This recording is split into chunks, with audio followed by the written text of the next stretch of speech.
Regrettably, the report's findings indicate that only 2 of the calls for justice impacting First Nations have been fully implemented over the past 5 years. With the majority showing minimal to no progress, this failure is not acceptable to our people. 5 years after the final report from the National Inquiry into Missing and Murdered Indigenous Women and Girls, the Assembly of First Nations says just 2 of the inquiry's 231 recommendations have been accomplished. The government seems to have this tendency to give us the money we need to have these reports and all the work done, but the commitment's not there after the report comes out.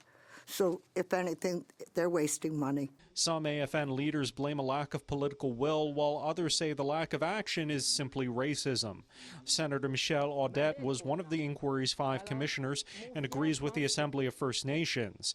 Audette adds she doesn't see the same urgency on this file that she saw with COVID or the auto theft crisis. When we talk about human life, we don't get that type of attention. We don't get that type of emergency. So that, for me, there's no more excuse.